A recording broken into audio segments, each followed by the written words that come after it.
Kasalanan mo ang lahat ng ito, Flor. Isang malaking malas ka sa buhay ng anak ko. Ang boses ni Doña Imelda ay tila isang matalim na balisong na humiwa sa katahimikan ng pasilyo ng ospital. Mariin ang bawat salita, punong-puno ng puot at pandidiri na tila ba ang babaeng nasa harap niya ay isang maruming basahan na hindi dapat tapakan ang makintab na sahig ng St. Luke's. Bumalik ang tingin ni Flor sa kanyang sariling mga kamay.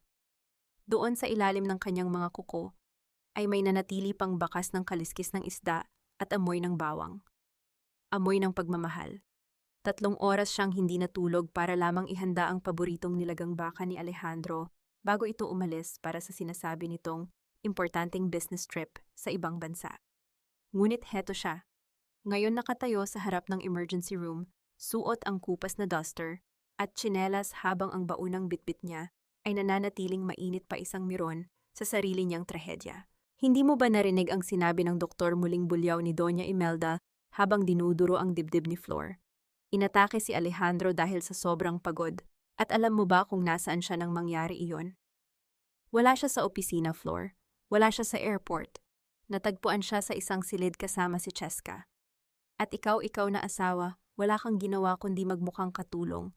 Kaya ang anak ko napilitang humanap ng ligaya sa iba.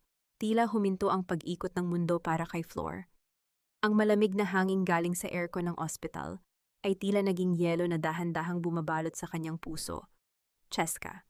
Ang pangalang iyon ay hindi bago sa kanya, ngunit ang marinig na doon inatake ang kanyang asawa sa gitna ng kataksilan ay isang dagok na mas masakit pa sa anumang pisikal na saktan. Dahan-dahang lumuwag ang kapit ni Flor sa bitbit niyang lalagyan ng pagkain. Walang ingay na bumagsak ang plastik sa sahig at dahan-dahang tumapon ang mainit na sabaw bumabasa sa kanyang tsinelas. Tulad ng sabaw na iyon, ang 25 taon ng kanyang buhay ay tila itinatapon na rin sa basura. Hindi siya makaramdam ng galit. Ang tanging nararamdaman niya ay ang isang malalim na pagkaganid sa kanyang lalamunan, isang bara na ayaw lumabas kahit anong pilit niyang huminga. Huwag kang tumitig sa akin ng ganyan, Flor. Huwag mong idaan sa pag-arte ang kapabayaan mo, patuloy ng matanda, ang kanyang mga mata ay nanunuri at walang bahid ng awa. Kinuha ni Doña Imelda ang isang puting sobre mula sa kanyang mamahaling bag at marahas itong ibinato sa dibdib ni Flor. Pirman mo yan. Isang waiver na nagsasabing walang nangyaring masama sa anak ko sa labas ng bahay. Protektahan mo ang dangal ng mga Mendoza dahil iyon na lang ang tanging silbi mo. Pagkatapos nito mag-empake ka na. Hindi na kailangan ng anak ko ng isang asawang amoy kusina sa oras na magising siya at hanapin si Cheska. Nanatiling nakatayo si Flor, ang kanyang paningin ay nakapako sa tumatapon na sabaw sa kanyang paanan. Ang bawat patak nito ay tila isang segundo ng kanyang kabataan na nasayang sa paglilingkod sa mga taong kailanman ay hindi siya itinuring na kapantay. Ang kanyang mga balikat ay dahan-dahang bumagsak, hindi dahil sa pagsuko, kundi dahil sa bigat ng katotohanan kay tagal niyang ipinikit. Sa loob ng 25 taon, naniwala siya na ang pagsasakripisyo ay sapat na para ituring na pamilya. Naniwala siya na ang amoy ng bawang at pawis ay mga medalya ng isang mabuting asawa. Ngunit sa silid na iyon, kung saan ang kanyang asawa ay nakikipaglaban sa kamatayan, matapos siyang pagtaksilan na realize ni Flor na siya ay isang anino lamang na pilit pinagkakasya sa isang mundong hindi para sa kanya. Tumingin siya kay Doña Imelda, ang kanyang mga mata ay hindi nakakikitaan ng luha, kundi ng isang hapo at pagal na kaluluwa. Ang kanyang boses nang sa wakas ay makapagsalita, siya ay isang mahinang bulong na tila nanggaling sa kailaliman ng isang madilim na balon. Sa loob ng 25 taon, ako ang naglaban ng inyong mga damit, ako ang nagluto ng bawat pagkain ninyo, at ako ang nanatili sa tabi ni Alejandro kahit noong wala pa siyang pangalan. Akala ko sapat na iyon para respetuhin ninyo ako bilang tao. Isang mapait na tawa ang lumabas sa mga labi ni Doña Imelda. Respeto, Flor, ang respeto ay ibinibigay sa mga taong may pinag-aralan at may yaman. Hindi sa isang babaeng kinuha lang namin sa kalsada dahil akala namin ay marunong mag-alaga ng pamilya. Look at yourself. You smell like a wet market. You are ashamed to the Mendoza name. Kasabay ng mga salitang iyon ay ang pagbukas ng pinto ng intensive care unit. Lumabas ang isang nurse, ang mukha ay balisa. Mrs. Mendoza, gising na po ang pasyente. Pero ayaw niya pong makakita ng kahit sino kundi si Miss Cheska. Sinasabi niya pong ayaw niyang makita ang asawa niya dahil lalo lang daw tumataas ang presyo niya sa galit. Ang bawat salita ng nurse ay tila mga karayom na isa-isang itinusok sa puso ni Flor. Walang natira, wala kahit isang piraso ng pagpapahalaga. Ang katahimikan sa pasilyo ay tila naging isang malawak na karagatan kung saan unti-unti siyang nalulunod habang ang mga taong inilaan niya ng buhay ay nakatayo sa pampang at pinapanood siyang mawala. Tumalikod si Flor. Hindi niya pinirmahan ang sobre. Hindi siya sumagot kay Doña Imelda. Naglakad siya palayo, ang kanyang bawat hakbang ay nagiiwan ng basang bakas ng sabaw sa puting sahig ng ospital. Sa bawat paghakbang, isang tanong ang paulit-ulit na umaalingaw-ngaw sa kanyang isipan, tila isang malungkot na himig na ayaw tumigil. Ito ba ang kapalit ng lahat ng aking pagtitiis? Isang buhay na tinapon dahil lamang sa amoy ng kusina at dumi ng kamay, na ako rin naman ang gumawa para sa kanila. Kag. Huwag kang tumitig sa kawalan na parang ikaw ang biktima rito, Flor. Ang hitsura mo ay nakakahiya sa mga kapitbahay. Ang boses ni Doña Imelda ay bumasag sa nakabibinging katahimikan ng malawak na sala pagka-uwi nila mula sa ospital. Habang nagsasalita ang matanda, si Flor ay dahan-dahang nagtutupi ng mga bagong labang polo ni Alejandro, mga polong amoy mamahaling perfume, at detergent, mga polong siya mismo ang nag-asikaso para magmukhang kagalang-galang ang asawa sa harap ng ibang tao. Ang mabalasik na tingin ng biyenan ay tila sinusunog ang likod ni Flor, ngunit nanatiling abala ang kanyang mga kamay sa pag-aayos ng bawat tupi, tila ba iyon na lamang ang tanging paraan para hindi siya tuluyang gumuho. Ang mansyong ito na binuo ni Flor sa loob ng 25 taon sa pamamagitan ng kanyang pagtitipid at pagod, ay tila naging isang malaking rehas na ginto. Bawat sulok ng bahay ay may bakas ng kanyang pagmamahal, mga kurtinang siya ang pumili, ang makintab na sahig na siya ang nag-wax, at ang mga halamang dinidiligan niya tuwing umaga. Ngunit sa sandaling ito, pakiramdam ni Flor ay isa siyang estranghero sa sarili niyang tahanan. Isang bilanggo na pilit pinaniniwalaan na ang kanyang tanikala ay isang alahas. Makinig ka sa akin, nang mabuti pagpapatuloy ni Doña Imelda, habang marahas na hinahawi ang mga polong itinupi ni Flor. Ang nangyari kay Alejandro ay resulta ng pagkabigo mo bilang asawa. Kung naging sapat kang maganda, kung naging sapat kang matalino, para sabayan siya sa kanyang mga business meeting, hindi sana siya maghahanap ng kalinga sa iba.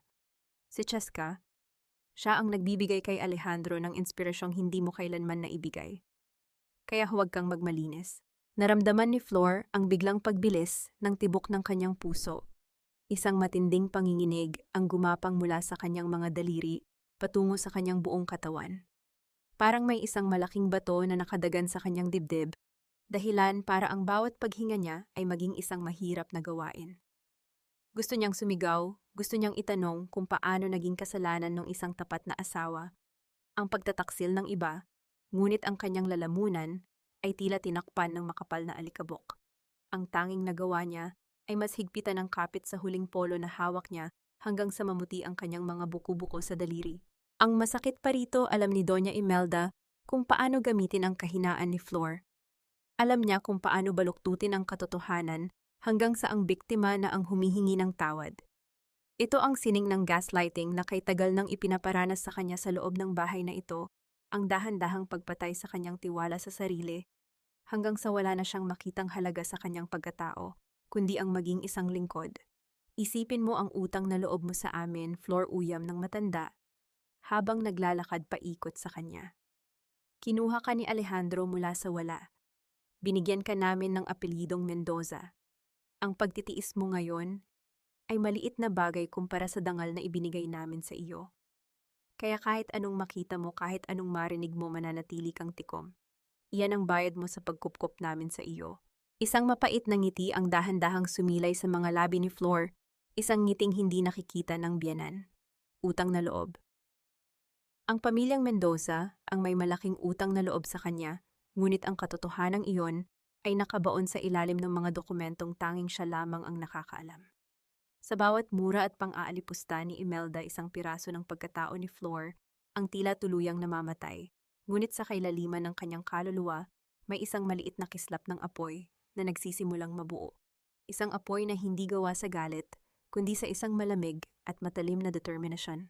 Sa gitna ng panunumbat ni Doña Imelda, narinig ang malakas at bigla ang pagbukas ng gate ng mansyon. Sinundan ito ng tunog ng isang sasakyang pumarada sa tapat mismo ng pinto. Isang marahas na pagpihit ng trangka ng pinto ang umalingaw sa buong sala, isang tunog na tila nagpapahiwatig ng pagmamay-ari at kapangyarihan. Hindi ito si Alejandro, hindi ito ang mga katulong.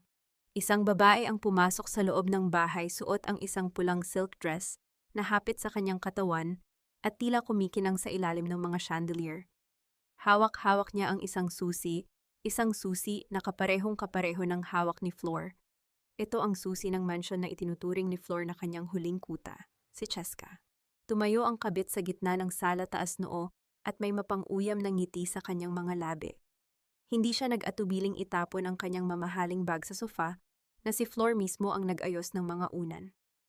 Tumingin siya kay Flor mula ulo hanggang paa na tila ba nakakita siya ng isang maruming insekto na nakaharang sa kanyang daraanan. "Hi, Mommy Imelda," masayang bati ni Cheska bago lumapit at humalik sa pisngi ng matanda. Pagkatapos ay lumingon siya kay Flor, ang kanyang mga mata ay nanunukso. "Oh, nandito ka pa pala, Flor. Akala ko ba ay nag-empake ka na?" Masyadong masikip ang bahay na ito para sa ating dalawa at sa tingin ko alam nating lahat kung sino ang mas kailangan ni Alejandro dito. Naramdaman ni Flor ang biglang paghinto ng kanyang mundo. Ang paningin niya ay naging malabo at ang tanging naririnig niya ay ang malakas na pintig ng kanyang sariling puso na tila isang tambol sa katahimikan. Ang kanyang sariling bahay, ang kanyang santuwaryo, ay nilalapastangan sa harap mismo ng kanyang mga mata. At ang mas masakit, si Doña Imelda ay nakangiti lang habang hinahaplos ang buhok ni Cheska. Tila ba ito ang tunay na manugang na matagal na niyang hinintay? Nanatiling nakatayo si Flor. Sa gilid, hawak pa rin ang polo ni Alejandro. Sa unang pagkakataon sa loob ng 25 taon, naramdaman niya ang isang kakaibang lamig sa kanyang mga ugat. Hindi na ito ang lamig ng takot, kundi ang lamig ng isang taong wala nang natitira pang mawawala. Hanggang kailan ko hahayaang maging basura ang tanging bagay na itinuturing kong mahalaga? Ang katahimikan ni Flor ay tila naging isang mabigat na ulap na bumabalot sa buong silid, habang si Cheska ay dahan-dahang naglalakad patungo sa hagdanan, ang hagdanan patungo sa silid, kung saan si Flor at Alejandro ay magkasamang natulog sa loob ng mahabang panahon. Magpasalamat ka na lang, Flor, dahil hinahayaan pa kitang tumapak sa bahay na ito. Kung sa ibang biyenan yan, baka sa kalsada ka na pinatulog. Ang boses ni Doña Imelda ay tila isang tanikalang bakal na dahan-dahang pumupulupot sa leeg ni Flor habang daladala niya ang tray ng gamot at pagkain patungo sa silid ni Alejandro. Tuwing umaga ito, ang almusal niya ang mga salitang nagpapaalala sa kanya na siya ay isang utang na loob lamang. Na ang bawat hiningang kinukuha niya sa loob ng mansyong ito ay may katumbas na presyo na kailanman ay hindi niya mababayaran. Pagpasok niya sa silid, sumalubong sa kanya ang amoy ng gamot na hinaluan ng matapang na pabango ni Cheska. Nakaupo si Alejandro sa kanyang kama, medyo maputla pa, ngunit ang kanyang mga mata ay punong-puno na ng inis nang makita ang asawa. Sa tabi niya nakaupo si Cheska, masuyong hinahaplos ang kamay ng lalaki, na tila ba siya ang legal na may-ari ng lahat ng nasa loob ng kwartong iyon. "Ilayo mo iyan, Flor!" "Nakakasuka ang amoy ng luto mo," sabi ni Alejandro, sabay tabig sa mangkok ng lugaw na dahan-dahang inilapag ni Flor sa bedside table. Kunti na lang ay matatapon ang mainit na pagkain sa kandungan ni Flor, ngunit mabilis siyang nakailag. Ang kanyang mga kamay ay nanginginig hindi dahil sa takot, kundi dahil sa pagod na pilit niyang ikinukubli sa ilalim ng kanyang maputlang balat. 25 taon. Sa loob ng 25 taon siya ang naging sandigan ni Alejandro, ang nag-alaga sa kumpanya sa mga panahong halos gumuho ito, ngunit ngayon ay tila ba siya ay isang mantsa na kailangang burahin sa puting dingding ng kanilang buhay. "Hindi mo ba naririnig si Alejandro, ayaw niya ng serbisyo mo? Sige na, lumabas ka na." "Ako na ang magpapakain sa kanya," ani Cheska sabay kuha ng kutsara mula sa tray na hawak ni Flor. Ang mga daliri ni Cheska na may mahahabang kuko at makulay na nail polish ay tila mga kuko ng isang ibon na handang tumuka sa anumang oras. Lalabas na sana si Flor nang muling magsalita si Doña Imelda mula sa may pinto. Ang mga mata ay nanlilisik sa galit. "Huwag kang aalis, Flor. Gusto kong makita mo kung paano alagaan ang isang lalaki. Baka sakaling matuto ka. Tandaan mo, kinuha ka lang namin mula sa isang pamilyang walang-wala. Kami ang nagbigay sa iyo ng dangal, pero tila ba nakakalimutan mo na kung kanino ka dapat tumanaw ng utang na loob? Ang salitang utang na loob ay tumama sa puso ni Flor na tila isang martilyo. Sa kulturang kinalakihan niya, ang utang na loob ay sagrado. Ito ang dahilan kung bakit siya nanatili. Ito ang dahilan kung bakit niya tiniis ang bawat sampal, bawat mura at bawat pagtataksil. Naniwala siya na dahil tinanggap siya ng mga Mendoza, kailangan niyang ibigay ang kanyang buong buhay bilang kabayaran. Ngunit habang tinitignan niya ang kanyang asawa, na masayang tumatawa sa piling ng iba, naramdaman ni Flor na ang tanikalang ito ay nagsisimula ng kalawangin. Hindi po ba kayo napapagod? Doña Imelda, mahinang tanong ni Flor, ang kanyang boses ay tila isang hanging naglalakbay sa gitna ng katahimikan. Anong sabi mo, bulyaw ng matanda? Ang manumbat. Ang ipaalala sa akin na wala akong halaga. 25 taon ko nang naririnig iyan. Kung ang utang na loob ay binabayaran ng serbisyo, sa tingin ko po ay lampas-lampasan na ang naibigay ko. Isang nakabibinging sampal ang dumapo sa pisngi ni Flor.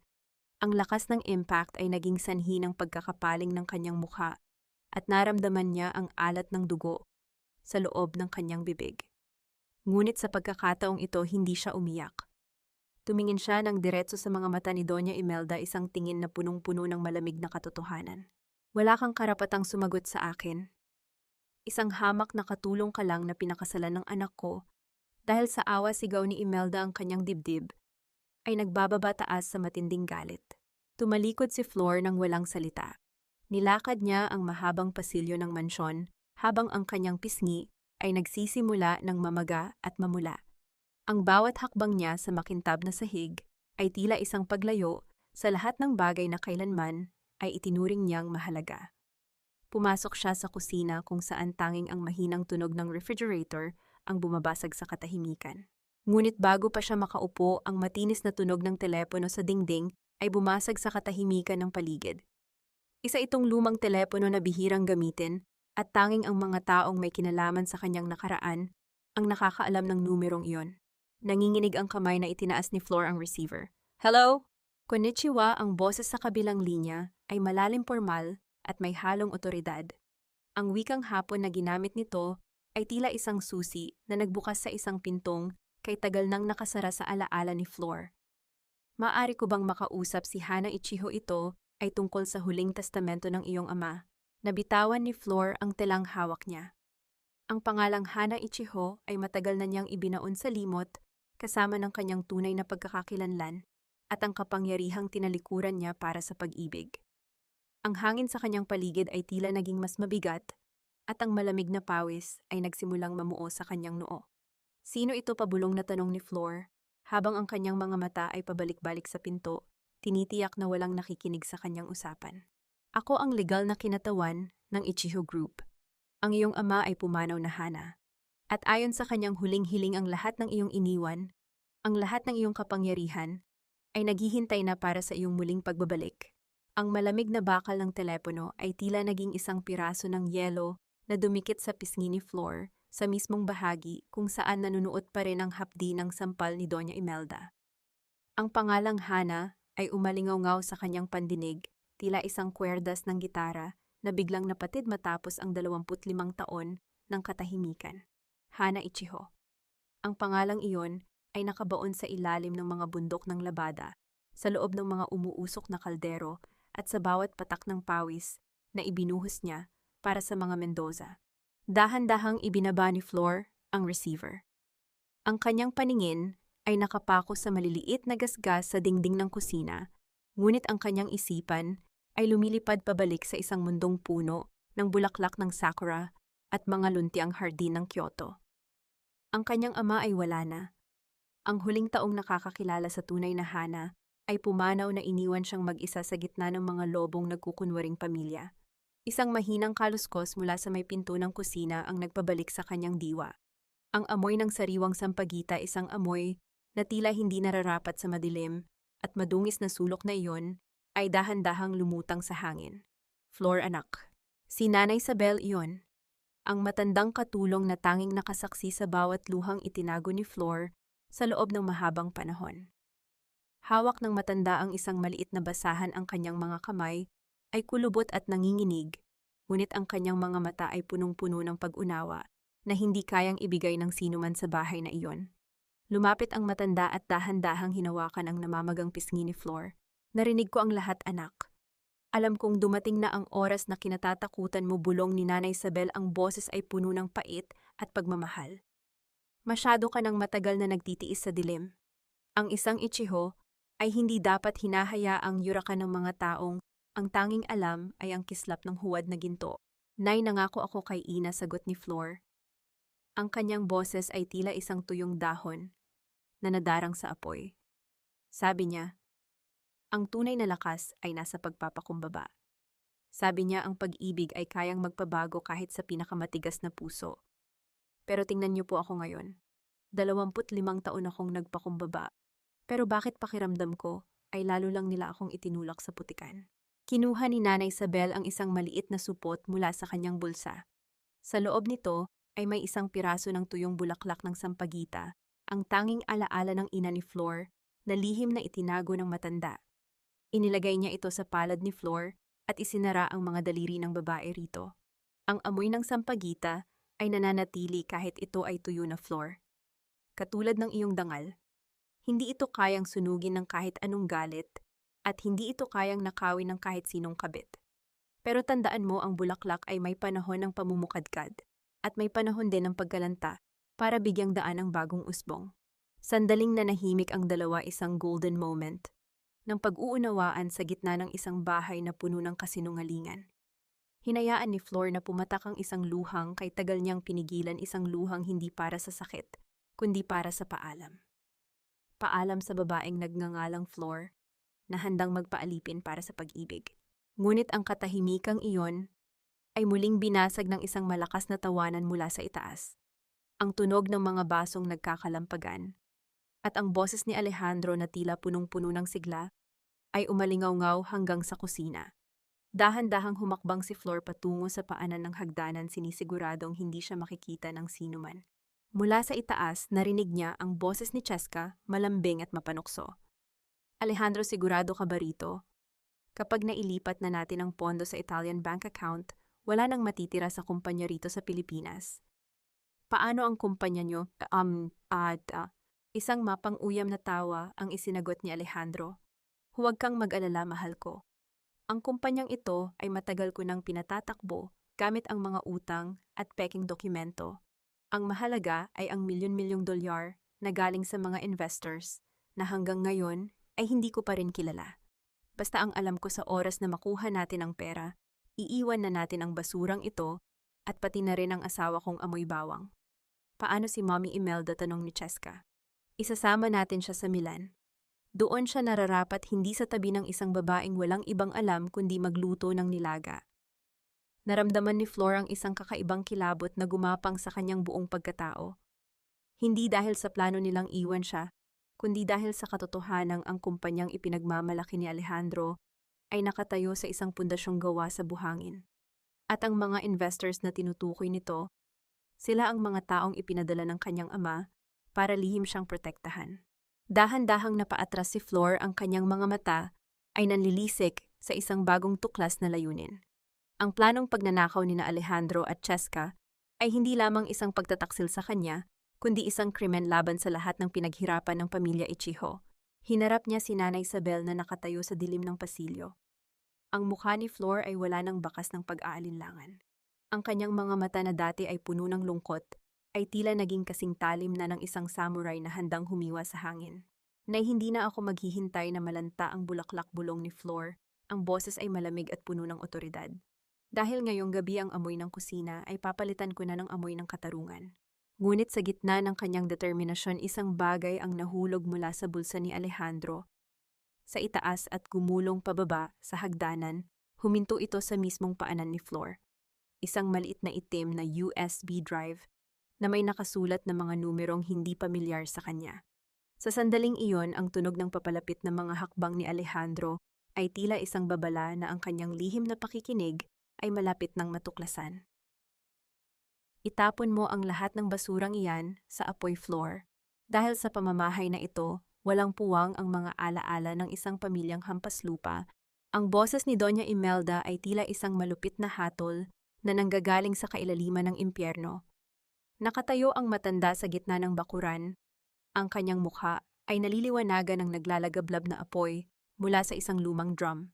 Sa kanyang mga kamay, hawak niya ang isang maliit na kahon na gawa sa nara ang kahon kung saan iniingatan ni Flor ang mga huling alaala ng kanyang yumaong ina.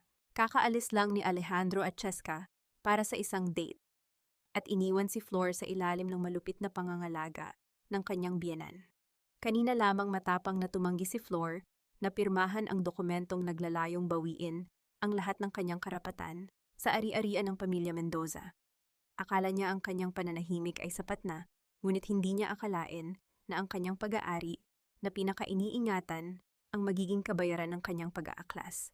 Huwag, Doña Imelda. Parang awa niyo na sigaw ni Flor habang pilit na inaabot ang kahon. Ngunit mabilis siyang itinulak ng dalawang katulong na sunod-sunuran sa matanda dahilan para mapaluhod siya sa magaspang na lupa. Iyan na lang po ang natitira sa akin. Iyan ang thimble at mga telang tiningnan ng aking ina bago siya mawala. Isang mapang-uyam na tawa ang isinagot ng matanda. Ito ang kalawanging bakal na ito at ang mga basahang ito, itinaas ni Imelda ang isang gintong thimble na may ukit ng bulaklak ng sakura. Isang antigong kagamitan na nagpapatunay ng kanyang dugong ichiho. Sa mga mata ni Imelda, isa lamang itong lumang kagamitan, ngunit para kay Flor ito ang simbolo ng dangal ng kanyang pamilya. Walang pakundangan na binitawan ni Doña Imelda ang kahon patungo sa nagngangalit na apoy. Ang tunog ng pagbagsak ng kahon sa loob ng drum ay tila isang pagsabog sa pandinig ni Flor. Ang mga dila ng apoy ay dahan-dahang gumapang sa telang sutla, na tiningnan ng kanyang ina nilalamon, ang bawat hibla ng alaala na kay tagal niyang inalagaan. Ang usok na nagmumula sa drum ay tila naging isang madilim na ulap na bumalot sa paningin ni Flor habang ang init ng apoy ay dumadarang sa kanyang balat. Sa loob ng 25 taon, si Flor ay naging isang martyr. Tiniis niya ang gutom, ang pagod, at ang kawalang respeto dahil naniwala siya sa kabutihan ng tao. Naniwala siya na ang pagsasakripisyo ay isang banal na tungkulin. Ngunit habang pinapanood niya ang pag-abo ng mga alaala ng kanyang ina, naramdaman ni Flor ang isang matinding pagbabago sa loob ng kanyang pagkatao. Ang bawat luhang tumulo sa kanyang pisngi ay tila naging mainit na asero. Ang bawat hagulgol na nais lumabas sa kanyang bibig ay naging isang malamig na determinasyon. Hindi na siya sumigaw, hindi na siya nakiusap. Dahan-dahan siyang tumayo mula sa pagkakaluhod, ang kanyang mga mata ay nanatiling nakapako sa nagbabagang apoy. Sa sandaling iyon ang Flor na nakilala ng mga Mendoza, ang babaeng sunod-sunuran, ang babaeng laging nakayuko, ang babaeng walang boses ay dahan-dahang naglaho kasama ng mga abo ng kanyang nakaraan. Sa gitna ng usok at init, isang bagong pagkatao ang isinilang. Tumingin si Flor kay Doña Imelda. Ang kanyang mga mata ay hindi nakakikitaan ng takot o lungkot. Sa halip, ito ay naging kasing lamig at kasing talim ng isang samurai na handang humarap sa kamatayan. Ang aura sa paligid niya ay biglang bumigat dahilan para mapaatras ng bahagya ang matanda, na tila ba naramdaman nito ang biglang pagbabago ng hangin. Masaya na po ba kayo? Mahinang tanong ni Flor. Ang kanyang boses ay hindi nanginig. Ito ay tuyo, formal at puno ng isang nakakakilabot na katahimikan. Anong sabi mo? Tanong ni Imelda, pilit na itinatago ang kaba sa kanyang boses. Sabi ko po, masaya na ba kayo? Nawala na ang huling bagay na nag-uugnay sa akin. Sa pagiging tao, lumakad si Flor palapit sa drum, hindi alintana ang init na dumarang sa kanyang mukha. Kumuha siya ng isang mahabang kahoy at dahan-dahang hinalo ang mga abo sa loob. Salamat po, Doña Imelda. Dahil sa ginawa niyo, tinulungan niyo akong sunugin ang huling dahilan para manatili pa ako sa impyernong ito. Tumalikod si Flor at naglakad patungo sa mansyon ng hindi lumilingon. Ang kanyang bawat hakbang ay may bigat at otoridad na kailanman ay hindi nakita sa kanya. Pumasok siya sa loob ng bahay at hindi dumiretso sa kusina kundi sa silid-aklatan ni Alejandro. Alam niya kung nasaan ang mga lihim na dokumento. Alam niya kung paano binabaluktot ng kanyang asawa ang mga audit report para pagnakawan ng kumpanya. At higit sa lahat, alam na niya ngayon na ang utang na loob na palaging ibinabato sa kanya ay isang malaking kasinungalingan. Sa gitna ng kadiliman ng silid, binuksan ni Flor ang isang lihim na vault sa likod ng mga libro. Doon kinuha niya ang USB drive na nakuha niya kanina sa hagdanan. Ang kanyang mga daliri ay mabilis na gumalaw sa keyboard ng computer, ang kanyang katalinuhan, na itinago niya sa loob ng mahabang panahon, ay muling nagising. Ngunit habang abala siya sa pagkuha ng mga ebidensya, narinig niya ang tunog ng sasakyang pumarada sa labas. Ang tawanan ni Alejandro at Cheska ay muling umalingaw-ngaw papalapit sa pintuan ng silid-aklatan. Natigilan si Flor. Ang screen ng computer ay nagpapakita pa rin ng downloading 70%. Ang pintuan ay dahan-dahang bumubukas at ang anino ni Alejandro ay makikita na sa ilalim ng siwang ng pinto. Anong ginagawa mo rito sa silid ko, Flor? At bakit madilim? Ang boses ni Alejandro ay bumasag sa tensyon sa loob ng silid-aklatan, kasunod ng matinis na tunog ng pagpindot sa saklay ng ilaw. Sa isang iglap, ang buong silid ay napuno ng liwanag dahilan para mapapikit ng bahagya si Flor. Ang screen ng computer ay madilim na mabilis niyang naisara ang laptop, bago pa man tuluyang bumukas ang pinto. Hawak niya ang isang basahan sa kanyang kanang kamay at isang duster sa kaliwa. Naglilinis lang po ako, Alejandro. Marami na kasing alikabok ang mga libro niyo, mahinahon niyang sagot. Ang kanyang boses ay walang panginginig bagaman ang kanyang puso ay tila isang tambol na nagwawala sa loob ng kanyang dibdib. Ang USB drive ay mahigpit na nakatago sa loob ng kanyang palad, ang malamig na bakal nito ay tila nagbibigay sa kanya ng lakas. Pumasok si Alejandro kasunod si Cheska na nakasabit sa kanyang braso. Ang amoy ng alak at mamahaling sigarilyo ay agad na humalo sa amoy ng mga lumang papel sa silid. Tumingin si Alejandro sa paligid, ang kanyang mga mata ay naniningkit sa hinala. Gabi na para maglinis, Flor. At sa pagkakaalam ko, hindi mo naman hilig ang magbasa, uyam ni Alejandro habang lumalakad patungo sa kanyang desk. Inilapag niya ang kanyang susi sa ibabaw ng laptop na kagagamit lang ni Flor. Sigurado ka bang naglilinis ka lang? O baka naman may hinahanap kang hindi para sa'yo? Wala po akong hinahanap, Alejandro. Ang lahat ng mahalaga sa akin ay kinuha niyo na kanina sa bakuran, malamig na sagot ni Flor. Ang pagbanggit niya sa sinunog na kaivat ay tila isang palasong tumama sa konsensya ni Alejandro, ngunit mabilis itong napalitan ng kayabangan sa mukha ng lalaki. Hayaan mo na siya, babe. Baka gusto lang niyang maramdaman kung paano maging matalino, kahit sa loob lang ng isang silid pang iinsulto ni Cheska, sabay tawa ng mahina. Sige na, Flor, tapusin mo na ang paglilinis mo at ipagtimpla mo kami ng kape. Yung matapang para mahimasmasan itong si Alejandro. Tumalikod si Flor ng walang kibo. Ang bawat hakbang niya palabas ng silid ay punong-puno ng pagtitimpi. Nang makarating siya sa kusina, hindi kape ang hinarap niya. Pumasok siya sa kanyang maliit na silid sa likod ng kusina at mabilis na kinuha ang lumang cellphone na itinatago niya sa ilalim ng kanyang higaan. Nanginginig ang kanyang mga daliri habang idinadial ang numerong tumawag sa kanya kanina. Ang bawat segundo ng paghihintay ay tila isang taon sa kanyang pandinig. Sa wakas, ang kabilang linya ay sumagot. Moshi-moshi, ang formal na boses ng lalaking Hapon ay muling narinig. Eto si Hana, bulong ni Flor sa wikang Hapon. Ang boses niya ay puno ng otoridad na kay tagal niyang ibinaon. Kailangan ko ng tulong. Ngayon na. Naiintindihan ko, Ojo-sama. Ang lahat ay nakahanda na para sa inyong pagbabalik. Saan po namin kayo susunduin? Ibinigay ni Flor ang detalye. Pagkatapos ng tawag, tila nabunutan siya ng tinik sa dibdib. Tumingin siya sa kanyang refleksyon sa maliit na salamin sa dingding.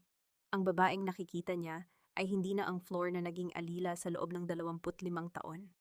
Ang nakikita niya ay ang anak ng mga Ichiho, isang babaeng may dugong bughaw na handang bawiin ang lahat ng ninakaw sa kanya. Lumipas ang mga oras. Ang buong mansyon ng mga Mendoza ay binalot na ng katahimikan ng madaling araw. Tulog na ang lahat maliban kay Flor at kay Nanay Isabel na nakaupo sa dilim ng kusina naghihintay. Ang tanging naririnig ay ang mahinang tunog ng mga kuliglig sa labas at ang bawat paghinga ni Flor na tila binibilang ang nalalabing sandali ng kanyang pagtitiis. Eksaktong 4:00 ng madaling araw. Isang kakaibang liwanag mula sa labas ng malaking gate ang tumama sa mga bintana. Ang tunog ng dahan-dahang paghinto ng isang sasakyan ay bumasag sa katahimikan ng gabi. Walang busina, walang ingay ng preno, isang maringal at misteryosong pagdating. Isang mahabang itim na sasakyan na may makintab na pintura na tila humihigop sa kadiliman ang huminto sa tapat mismo ng mansyon. Mula rito bumaba ang 4 na lalaking suot, ang pormal na itim na suit. Ang kanilang mga kilos ay mabilis pormal at puno ng disiplina. Lumabas si Flor mula sa pintuan sa likod bitbit, ang isang maliit na bag na naglalaman lamang ng kanyang mga ebidensya at ang tuyong sampagita. Huminto siya sa tapat ng mga lalaki. Ang isa sa kanila ay lumapit at yumukod ng malalim isang pagpugay, na para lamang sa isang reyna. Handa na po ang lahat, Hana-sama. Ang inyong trono ay naghihintay, sabi ng lalaki sa wikang Tagalog na may accent na Hapon. Tumingin si Flor sa huling pagkakataon sa mansyon ng mga Mendoza. Ang bahay na ito na naging kulungan niya ay tila naging maliit at walang kabuluhan sa kanyang paningin. Sa loob ng sasakyan, nakita niya ang isang dokumento na may logo ng Ichijo Group, isang utos na magpapabagsak sa lahat ng pinaghirapan ni Alejandro sa loob ng isang gabi. Ngunit bago pa man siya makapasok sa sasakyan, isang bintana sa ikalawang palapag ang bumukas. Ang anino ni Doña Imelda ay nakita sa ilalim ng liwanag ng buwan. Ang matanda ay nakatingin sa ibaba. Ang kanyang mukha ay punong-puno ng pagtataka at takot nang makita ang maringal na sasakyang sumusundo sa kanyang alila. Nagkatinginan ang dalawa. Sa gitna ng kadiliman, itinaas ni Flor ang kanyang ulo at binigyan ng biyenan ng isang ngiting puno ng kahulugan, isang ngiti ng paalam, at isang pangako ng paparating na bagyo. Sino ang mga lalaking iyon, Flor? Huwag mo akong lokohin, nakita ko ang marangyang sasakyan sa labas, kaninang madaling araw. Ang boses ni Doña Imelda ay tila isang matalim na kuko na kumakalmot sa katahimikan ng umaga sa kusina. Nakatayo ang matanda sa may pintuan ng kanyang mga mata, ay naniningkit sa hinala, habang pinapanood si Flor na tahimik na nagluluto ng almusal. Ang amoy ng sinangag at tuyo ay pumupuno sa hangin, isang pamilyar na eksenang tila sumasalungat sa misteryosong pangyayari kanina. Dahan-dahang binaligtad ni Flor ang isda sa kawali. Ang tunog ng pagpiprito ay nagbibigay ng isang ritmo sa kanyang bawat galaw. Hindi siya lumingon.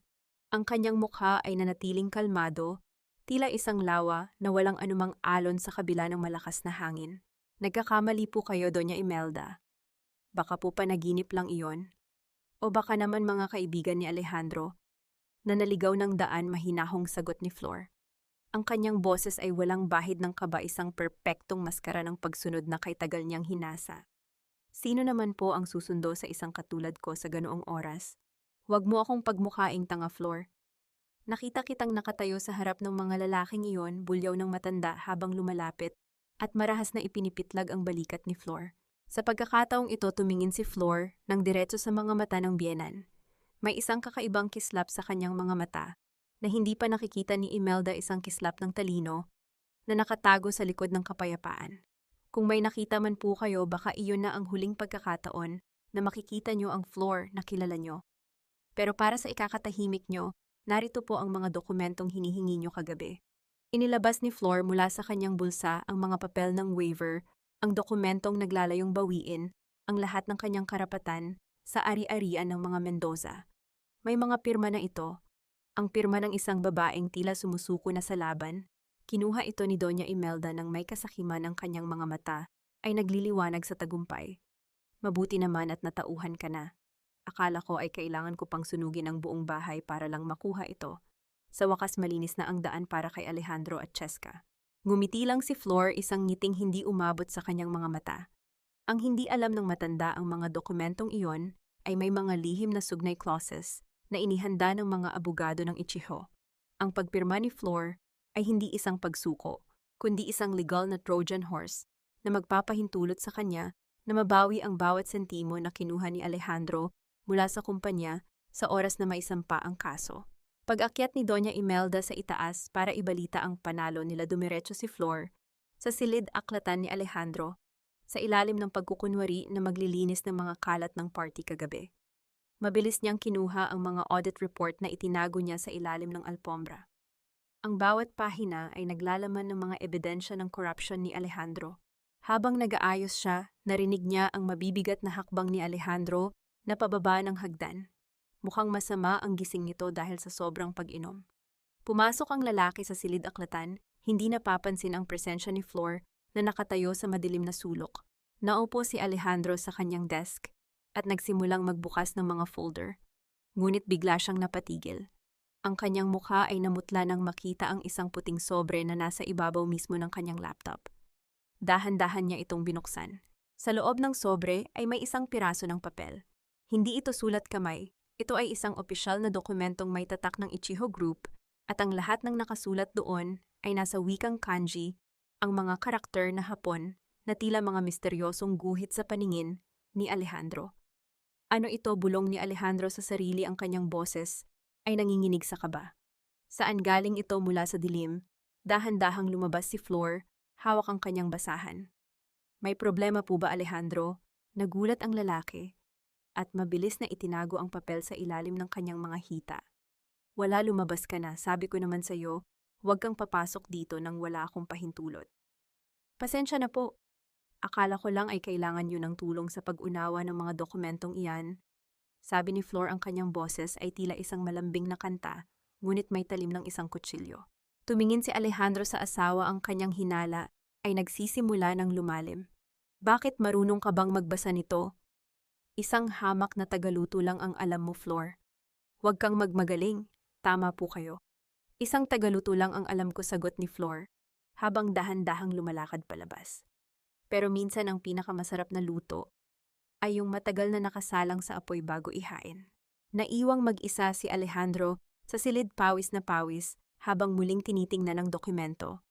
Ang hindi niya alam, ang papel na iyon ay isang abiso ng immediate audit na magsisimula sa susunod na 24 na oras at ang mga character sa kanji na hindi niya maintindihan. Ang ibig sabihin ng mga iyon ay ang katarungan ay dumarating sa mga taong marunong maghintay. Sa labas ng silid, sumandal si Flor sa pader at huminga ng malalim.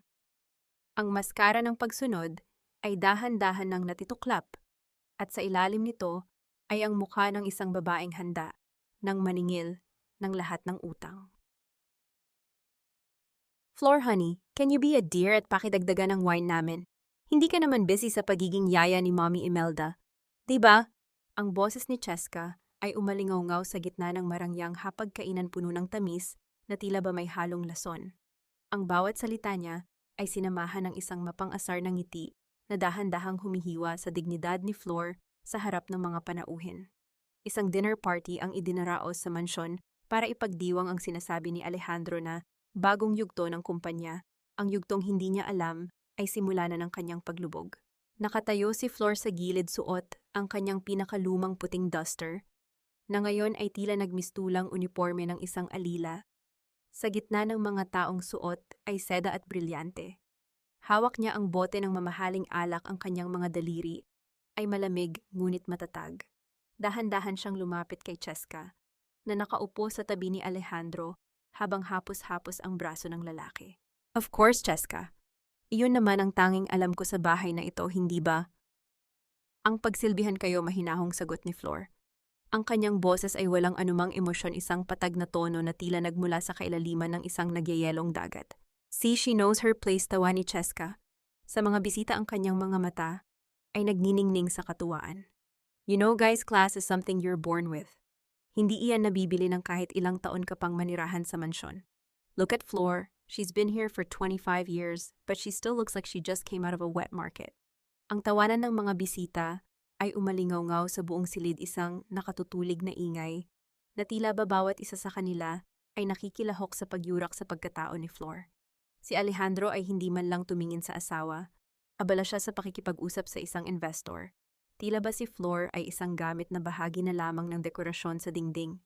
Si Doña Imelda naman ay nakangiti lang habang humihigop ng kanyang sabaw. Tila ba ang kahihiyan ni Flor ay ang pinakamasarap na panghimagas sa gabing iyon. Habang ibinubuhos ni Flor ang alak sa baso ni Cheska, naramdaman niya ang matitinding titig ng kabit. Biglang iginalaw ni Cheska ang kanyang siko, isang mabilis at sadyang pagkilos na naging sanhi ng pagkakabunggo sa bote na hawak ni Flor. Ang pulang likido ay dahan-dahang gumuhit sa puting tela ng duster ni Flor, tila isang sariwang sugat na bumubukas at kumakalat sa kanyang dibdib. Ang malamig na pakiramdam ng alak na nanunuot sa kanyang balat ay tila isang babala ng isang paparating na trahedya. Oh my God, I'm so sorry, Flor. Masyado ka kasing malapit, hindi mo ba alam ang personal space, sigaw ni Cheska. Bagaman ang kanyang mukha ay walang bakas ng pagsisisi. Sa halip kinuha niya ang kanyang napkin at dahan-dahang ipinahid ito sa mesa, hindi sa damit ni Flor. Look at your dress, it's ruined. Pero okay lang, mukha naman na talaga iyang basahan bago pa matapon ng wine.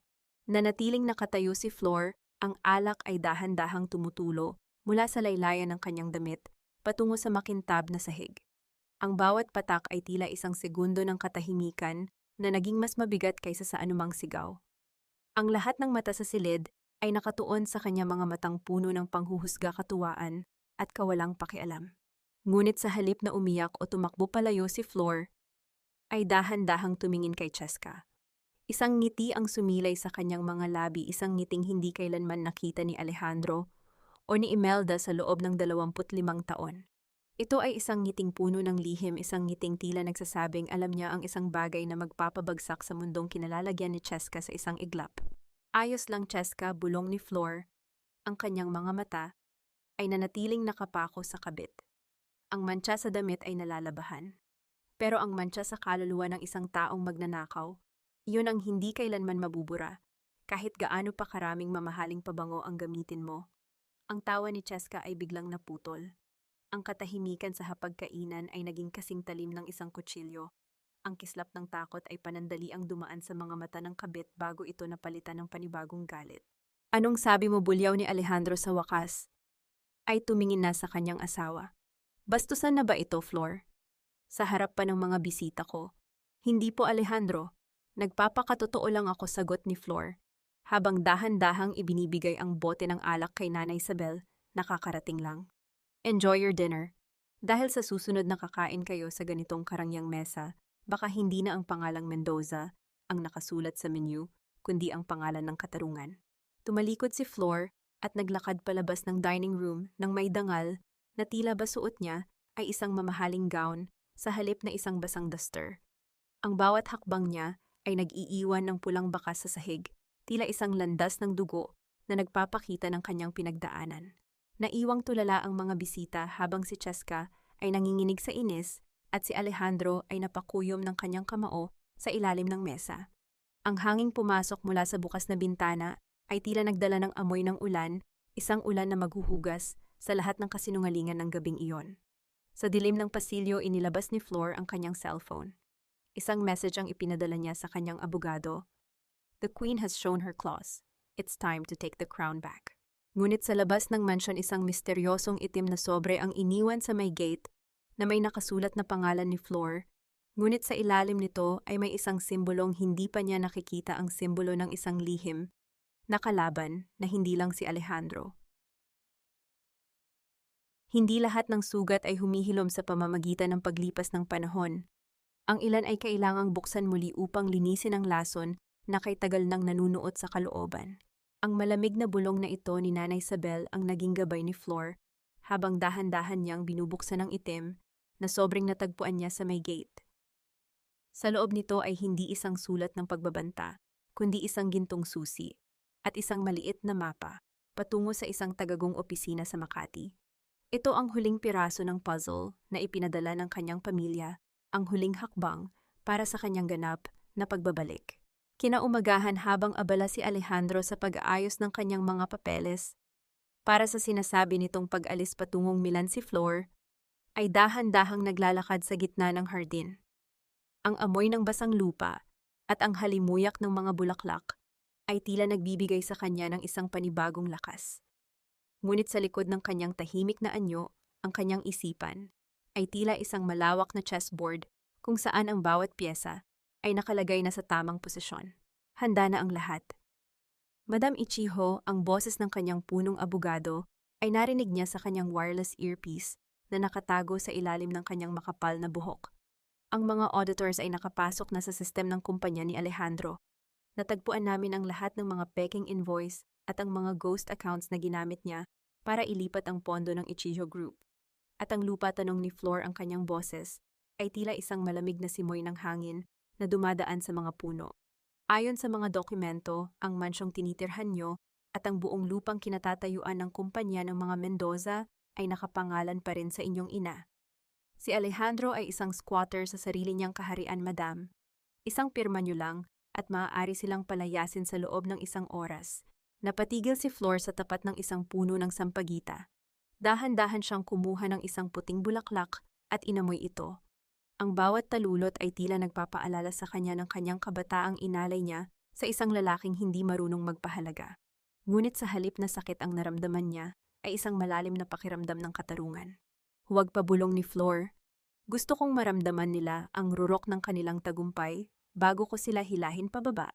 Gusto kong makita ang kanilang mga ngiti sa airport, ang kagalakan ng kanilang pagnanakaw, bago ko ipaalala sa kanila kung sino ang tunay na nagmamay-ari ng hangin na kanilang hininga. Sa loob ng mansyon, maririnig ang boses ni Alejandro na sumisigaw naghahanap ng kanyang paboritong kurbata. Flor, nasaan ang kulay asul na kurbata ko? Bilisan mo. May meeting pa ako sa mga investors. Dahan-dahang pumasok si Flor sa loob, ang kanyang mukha ay bumalik sa pagiging isang sunod-sunurang asawa. Iniabot niya ang kurbata kay Alejandro nang may maingat na kilos. Habang itinatali niya ito sa leeg ng asawa, naramdaman ni Flor ang pintig ng ugat sa leeg ni Alejandro, isang pintig ng isang taong puno ng takot na nakatago sa likod ng kayabangan. Ayan, Alejandro.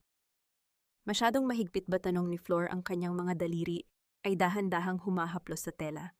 Ayos lang, mag-impake ka na ng mga gamit mo, Flor. Bukas na ang flight namin ni Mommy at Cheska.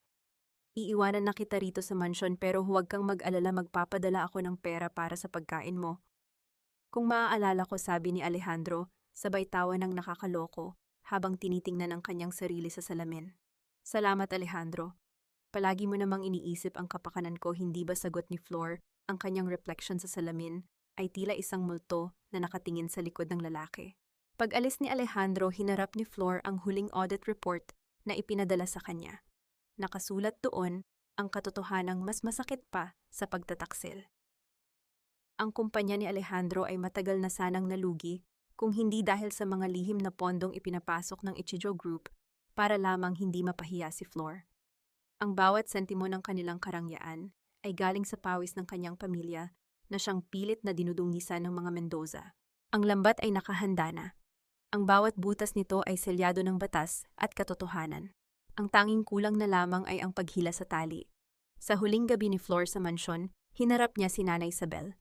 Ang matanda ay nakahanda na rin ang mga gamit. Tapos na ang paghihintay, anak, sabi ng matanda. Opo, Nay.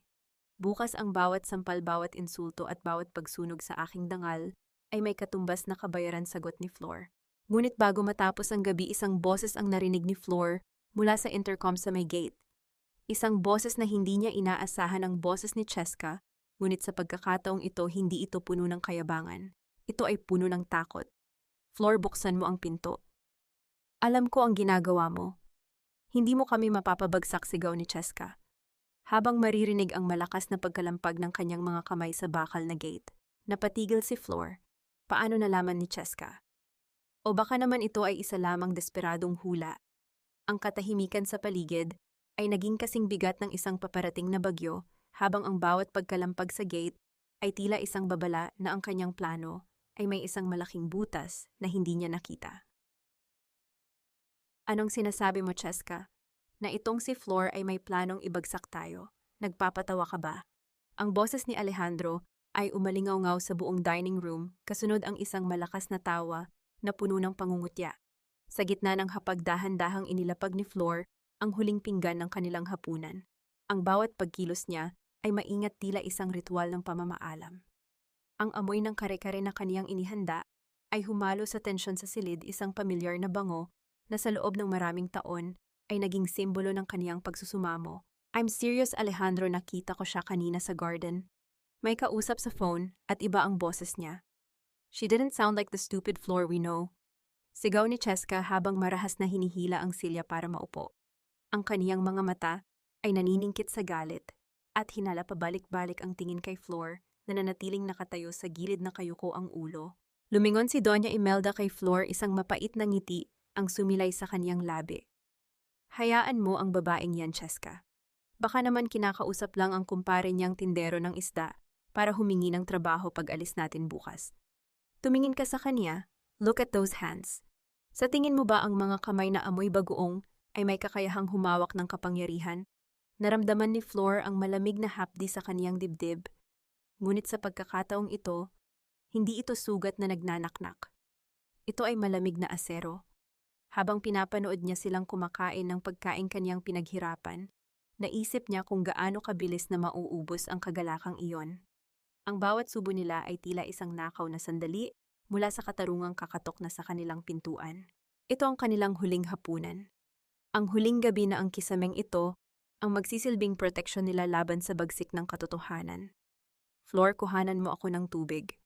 At siguraduhin mong may yelo dahil masyadong mainit ang ulo nitong si Cheska. Sa mga ilusyon niya utos ni Alejandro nang hindi man lang tumitingin sa asawa. Tahimik na sumunod si Flor. Pagbalik niya, dahan-dahan niyang inilapag ang baso sa tabi ni Alejandro. Sa ilalim ng maliwanag na chandelier, kuminang ang kaniyang lumang singsing sa kasal, isang manipis na ginto na unti-unti nang kumukupas, katulad ng kaniyang pasensya. Bukas pagising niyo, wala na ako rito, mahinang sabi ni Flor. Ang kaniyang boses ay tila isang hanging naglalakbay sa gitna ng katahimikan ng gabi. Good, yun naman ang plano. Di ba iiwan ka na namin dito sa mansyon para mabulok kasama ng mga alaala mo uyam ni Doña Imelda habang humihigop ng sabaw? At huwag mong asahan na may matitira sa'yo. Simula bukas ang lahat ng ito ay wala na sa pangalan mo. Isang matalim na ngiti ang gumuhit sa mga labi ni Flor. Tama po kayo, Doña Imelda. Simula bukas ang lahat ay mababago na. Pagkatapos ng hapunan, habang abala ang lahat sa pag-aasikaso ng kanilang mga maleta para sa flight patungong Milan, pumasok si Flor sa kaniyang maliit na silid. Hindi siya nagdala ng marangyang gamit. Isang maliit na bag lamang na naglalaman ng mga dokumento ng Ichiho, ang tuyong sampagita mula kay Nanay Isabel at ang larawan ng kaniyang ina. Bago siya lumabas, huminto siya sa harap ng malaking salamin sa sala. Dahan-dahan niyang hinugot ang singsing mula sa kaniyang daliri. Ang bahagi ng kaniyang balat kung saan nanatili ang singsing sa loob ng 25 taon ay maputla, isang marka ng pagkakagapos na ngayon ay malaya na. Inilapag ni Flor ang singsing sa ibabaw ng lamesa sa tabi ng susi ng mansyon. Walang ingay, walang pagsabog, kundi ang mabigat na katahimikan ng isang wakas. Paalam, Alejandro, bulong niya sa hangin. Salamat sa pagtuturo sa akin na ang pinakamatibay na rehas ay ang sarili kong pagmamahal. Ngayong gabi pinuputol ko na ang huling tanikala. Lumabas si Flor sa pinto sa likod kung saan naghihintay si Nanay Isabel sa dilim. Ang malamig na hangin ng madaling araw ay tila isang banayad na haplos sa kaniyang pisngi, naghuhugas sa dumi ng 25 taon. Ngunit habang naglalakad sila patungo sa naghihintay na sasakyan sa kanto, isang malakas na tunog ng sirena ang narinig mula sa malayo. Napatigil si Flor. Ang tunog ay papalapit sa mansyon ng mga Mendoza. Hindi ito ang plano, masyadong maaga para sa audit, masyadong maaga para sa mga pulis. Lumingon si Flor at nakita ang isang kumpol ng mga pulang ilaw na papalapit. Sa itaas ng balkonahe nakita niya si Alejandro na balisa at sumisigaw habang si Cheska ay tumatakbo palabas ng bahay na may bitbit na mga dokumento. May ibang nauna sa kanya. May ibang nag-try-door kay Alejandro bago pa man niya ito nagawa. Ang tanong ay, sino, bakit tila ang tadhana ay nagmamadaling bawiin ang lahat sa kanila bago ko pa man maibigay ang huling hatol? Anunsyo para sa mga pasahero ng Flight PR-102 patungong Milan. Mangyaring magtungo na sa boarding gate number 7. Ang boses mula sa speaker ng Ninoy Aquino International Airport ay tila isang himig ng tagumpay sa pandinig ni Alejandro. Sa gitna ng mataong terminal, nakatayo siya ng buong kigitingan, suot ang kanyang mamahaling suit at bitbit ang isang briefcase na naglalaman ng lahat ng ebidensya ng kaniyang pagnanakaw at ang kaniyang pasaporte patungo sa bagong buhay. Sa kaniyang tabi si Cheska ay tila isang reyna sa kaniyang outfit, habang si Doña Imelda ay panay ang paypay. Ang muka ay bakas ang katarayan sa bawat pasaherong nadidikit sa kanya. Sa wakas, Alejandro, iwan na natin ang bahong iniwan ng babaeng iyon, bulong ni Doña Imelda, habang matalim ang tingin sa paligid. Akala ko ay hindi na tayo makakaalis dahil sa gulo sa mansyon kagabi. Huwag kayong mag-alala, Mommy. Isang maliit na aberya lang iyon. Ang mahalaga, narito na tayo. Sa loob ng ilang oras wala na sa atin ang makakaalala sa pangalang Flor, sagot ni Alejandro, sabay haplos sa braso ni Cheska. Nakahinga sila ng maluwag. Ang mga sirena kagabi sa mansyon ay naging isang malaking palaisipan, ngunit sa bilis ng kanilang pagtakas, naniwala silang nakalusot na sila. Inakala nilang ang kaguluhang iyon ay gawa lamang ng mga nagrereklamong creditors. na madali nilang matatakasan kapag nasa ibang bansa na sila. Habang naglalakad sila patungo sa boarding gate, ang bawat hakbang ni Alejandro ay punong-puno ng kayabangan. Pakiramdam niya ay siya ang pinakamatalinong tao sa mundo. Naloko niya ang kumpanya, naloko niya ang kaniyang asawa sa loob ng 25 taon, at ngayon ay hawak na niya ang sapat na yaman para bumili ng sarili niyang kaharian sa Italia. Alejandro, tignan mo iyon, biglang hinto ni Cheska itinuturo ang isang malaking screen sa gitna ng terminal. Isang news flash ang lumabas. Ang headline, Mendoza Holdings face immediate asset freeze. Major investor, Ichigo Group, withdraws support. Namutla si Alejandro. Ang kaniyang mga kamay ay nagsimulang manginig dahilan para muntik nang mabitawan ang kaniyang briefcase. Hindi maaari. Paano nila nalaman ng ganoon kabilis? Huwag kang magpanik, Alejandro, narito na tayo sa loob. Hindi na nila tayo maaabutan, kabadong sabi ni Doña Imelda, bagaman ang kaniyang boses ay nagsisimula na ring manginig. Ngunit bago pa sila makarating sa gate, isang pader ng mga lalaking suot ang itim na suit at may mga badge ng National Bureau of Investigation (NBI) ang humarang sa kanilang daraanan. Ang katahimikan ay biglang nabasag ng tunog ng mabibigat na hakbang na papalapit sa kanila. Mula sa gitna ng mga opisyal, isang babae ang dahan-dahang lumabas. Hindi siya suot ng duster. Wala siyang dalang amoy ng bawang o isda. Suot niya ang isang immaculate na puting silk dress na hapit sa kaniyang katawan. Ang kaniyang buhok ay nakaayos ng perpekto at ang kaniyang tindig ay puno ng awtoridad na tila ba ang buong airport ay pagmamay-ari niya, si Flor. O mas kilala na ngayon bilang Hana Ichigo. Ang kung bawat hakbang ni Flor ay nagbibigay ng isang nakakakilabot na ritmo sa katahimikan ng terminal. Huminto siya sa harap ni na Alejandro, ang kaniyang mga mata ay walang bakas ng galit kundi isang malamig na katarungan. Sa tabi niya nakatayo ang pinakaprestihiyosong abogado ng bansa, bitbit ang isang tumpok ng mga dokumento. Papunta ba kayo sa Milan? Alejandro, sayang naman, mukhang may pagbabago sa schedule niyo. Ang boses ni Flor ay tila isang malambing na kanta, ngunit may talim ng isang samurai. Flor, anong kalokohan ito? Sigaw ni Doña Imelda, pilit na ibinabalik ang kaniyang katarayan. Saan mo ninakaw ang damit na iyan? At sino ang mga lalaking ito, Alejandro? Tawagan mo ang mga pulis. Inaatake tayo ng babaeng ito. Isang mahinang tawa ang lumabas sa mga labi ni Flor. Isang tawang puno ng pait at kagalakan. Pulis, Doña Imelda. Sila po ang kasama ko. At ang mga dokumentong hawak nyo, ang mga accounts na akala nyo ay sa inyo. Lahat ng iyon ay nakapangalan sa Ichigo Group. Lahat ng kinain nyo, lahat ng bihis nyo, at maging ang hininga nyo sa loob ng mansyong iyon ay utang nyo sa pamilya ko. Tumingin si Flor ng diretso sa mga mata ni Alejandro na ngayon ay tila isang basang sisiw na hindi makapagsalita. 25 taon akong nagtiis, Alejandro. 25 taon akong naging alila sa sarili kong yaman dahil naniwala ako sa pag-ibig mo. Pero tama ka. Ang class ay hindi nabibili. At ang katarungan hindi iyan tinatakasan. Dahan-dahang itinaas ng NBI agent ang isang warrant of arrest. Mr. Alejandro Mendoza at Ms. Cheska Rivera, inaaresto kayo sa kasong large-scale embezzlement at financial fraud. Ang tunog ng metal na nagkakalampagan ng tunog ng posas na inilalagay sa mga kamay ni Alejandro at Cheska ay umalingaw-ngaw sa buong terminal. Ang mga hiyaw ni Cheska at ang pagmamakaawa ni Doña Imelda ay naging isang ingay na lamang sa background habang si Flor ay nanatiling nakatayo ng tuwid. Ngunit sa gitna ng kaguluhan, lumingon si Alejandro kay Flor.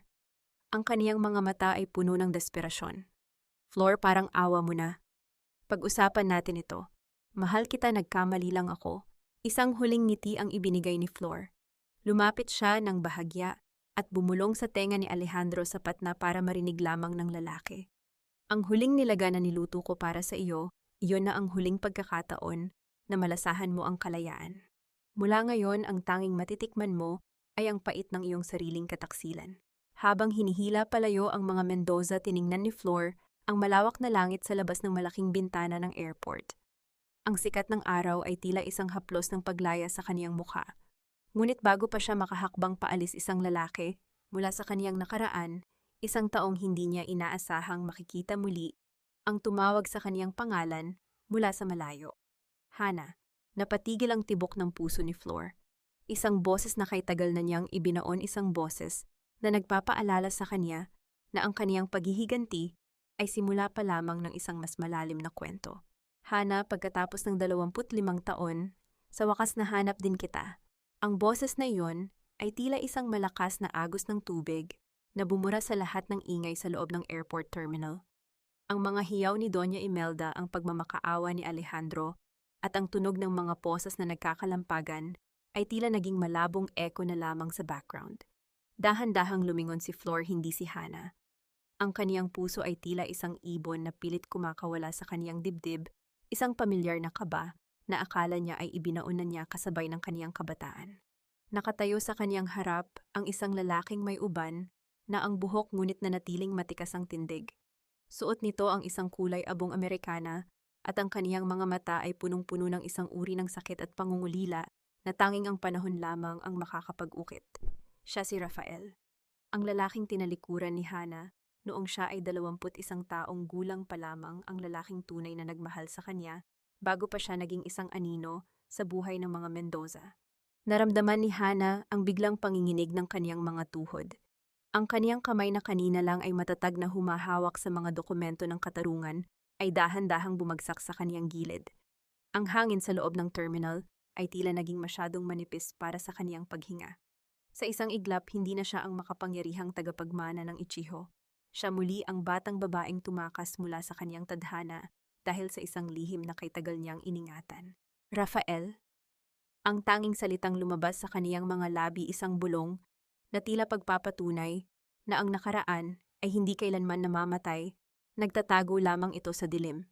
Hindi ko akalaing dito tayo muling magtatagpo sa gitna ng ganitong kaguluhan. Sabi ni Rafael, ang kaniyang boses ay tila isang banayad na haplos sa sugatang kaluluwa ni Hana. Sana ay hindi pa huli ang lahat para humingi ng tawad sa hindi ko paghahanap sa iyo ng mas maaga. Ngunit ang emosyonal na sandaling iyon ay muling binasag ng isang matinis na sigaw mula sa likuran. Hinahatak na ng mga NBI agents si Alejandro at Cheska, ngunit si Doña Imelda ay nagpupumiglas pa rin. Ang kaniyang buhok ay gulo-gulo na at ang kaniyang mukha ay puno ng lason.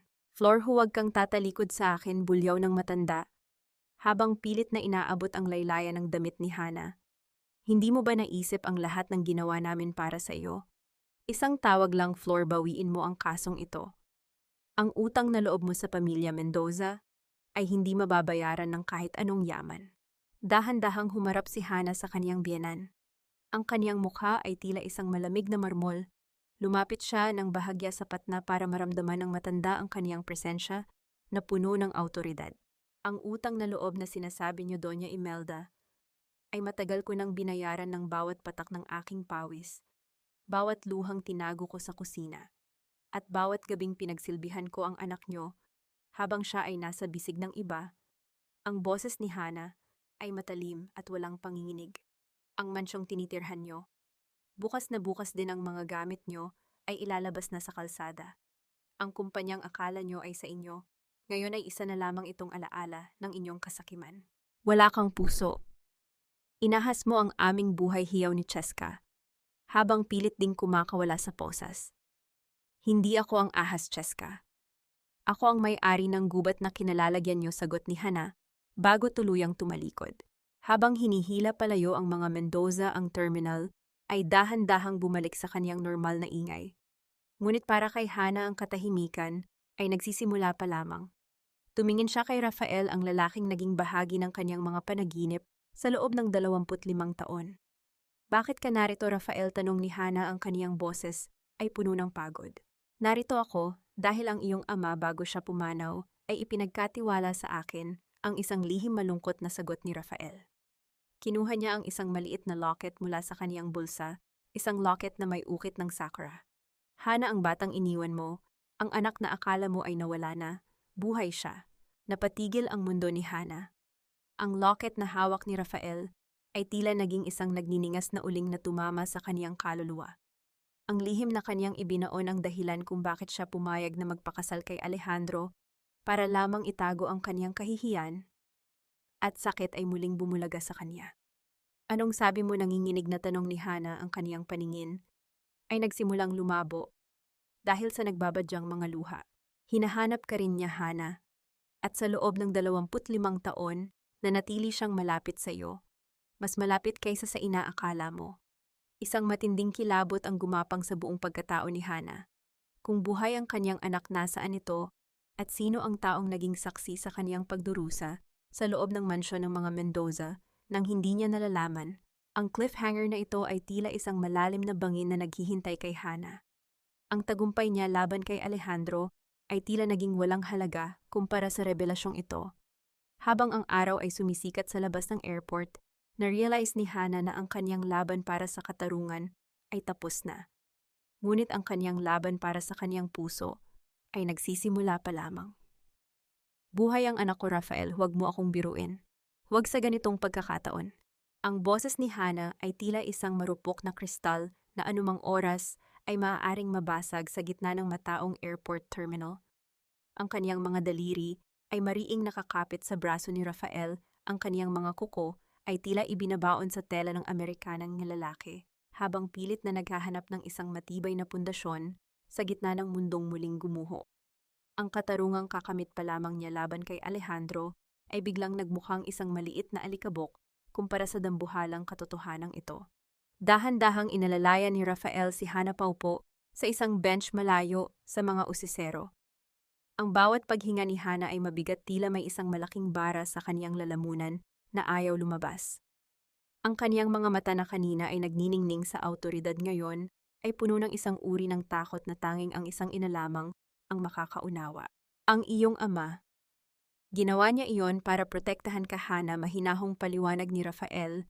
Ang kaniyang boses ay puno ng pait. Akala niya ay mas makabubuti kung iisipin mong wala na ang bata para makapagsimula ka ng bagong buhay. Ngunit bago siya malagutan ng hininga, ang konsensya niya ang naging pinakamabigat na parusa. Ipinangako ko sa kanya na ibabalik ko sa iyo ang kinuha namin. Isang mapait na tawa ang lumabas sa mga labi ni Hana. Isang tunog na tila hagulgol na naging tuyo. Bagong buhay.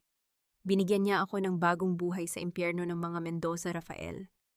25 taon akong naging alila dahil inakala kong wala na akong dahilan para lumaban. 25 taon akong nangulila sa isang libingang wala palang laman.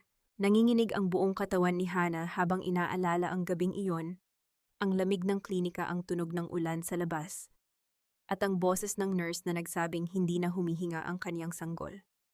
Ang sakit na iyon, ang nagtulak sa kanya sa bisig ni Alejandro, ang nagpamanhid sa kanya sa lahat ng pang-abuso, dahil para sa kanya ang pinakamasakit na bahagi ng kaniyang buhay ay tapos na. Ngunit ngayon nalaman niyang ang bawat taon ng kaniyang pagtitiis ay isang malaking kasinungalingan. Tumayo si Hana, ang kaniyang mga mata ay nanlilisik sa isang bagong uri ng determination. Nasaan siya, Rafael? Sabihin mo sa akin kung nasaan ang anak ko.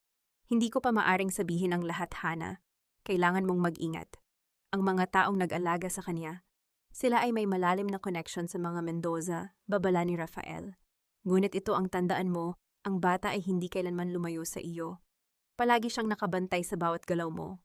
Pagbalik ni Hana sa mansyon ng mga Mendoza, ang lugar ay binalot na ng isang kakaibang katahimikan. Wala na ang malalakas na boses ni Doña Imelda. Wala na ang mga utos ni Alejandro. Ang bawat sulok ng bahay ay tila humihinga na ng maluwag, ngunit para kay Hana ang bawat anino sa dingding ay tila isang paalala ng kaniyang pagkukulang. Dumiretso siya sa kaniyang dating maliit na silid sa likod ng kusina. Doon sa ilalim ng isang maluwag na tabla sa sahig, kinuha niya ang isang lumang kahon ng sapatos. Sa loob nito ay may isang maliit na puting kumot na may thimbles at sinulid na tiningnan niya noong siya ay nagbubuntis pa lamang.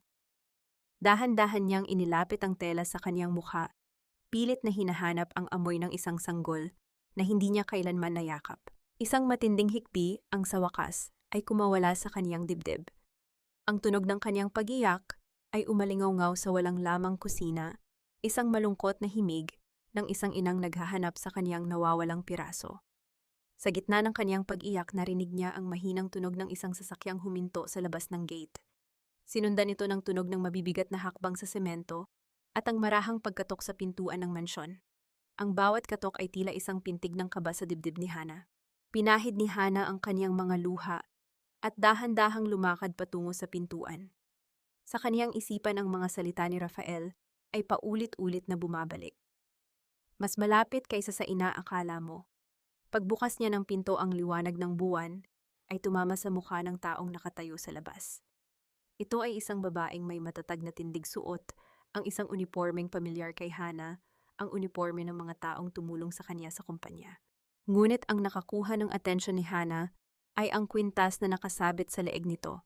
Isang gintong pendant na may ukit ng bulaklak ng sakura, ang tanging kapareho ng disenyo ng locket na hawak ni Rafael. Lara, pabulong na tanong ni Hana ang kaniyang boses, ay nanginginig sa pagkabigla. Ang dalaga na siyang kaniyang lihim na katuwang sa pag-audit ng kumpanya ni Alejandro ay tumingin ng diretso sa kaniyang mga mata. May mga luha sa mga mata ni Lara, ngunit mayroon ding isang uri ng kagalakan na tila ba nakarating na siya sa kaniyang destinasyon. Madam, hindi po ako naparito para sa trabaho, bulong ni Lara, ang kaniyang boses ay puno ng emosyon. Naparito po ako dahil may kailangan kayong malaman tungkol sa pamilyang kumupkop sa akin. Isang matinding kidlat ang tila tumama sa gitna ng katahimikan ng gabi nang mapansin ni Hana ang isang maliit na balat sa may bandang leeg ni Lara. Isang balat na kaparehong-kapareho ng marka na mayroon ng kaniyang yumaong ina. Madam, o dapat ko po bang sabihing ina? Ang mga salitang iyon ni Lara ay tila isang malakas na kulog na bumasag sa katahimikan ng gabi sa loob ng mansyon ng mga Mendoza. Ang boses ng dalaga ay nanginginig, punong-puno ng mga taon ng pangungulila at mga katanungang ngayon lamang nakahanap ng sagot. Nakatayo siya sa may pintuan, ang liwanag ng buwan ay tumatama sa kaniyang mga mata na basang-basa ng luha, habang ang kaniyang kamay ay mahigpit na nakahawak sa gintong sakura pendant sa kaniyang leeg. Naramdaman ni Hana ang biglang paglambot ng kaniyang mga tuhod. Ang kaniyang buong pagkatao ay tila naging isang marupok na papel na dahan-dahang tinutupok ng apoy. Ang bawat tibok ng kaniyang puso ay tila isang tambol na sumasabay sa mabigat na paghinga ni Lara.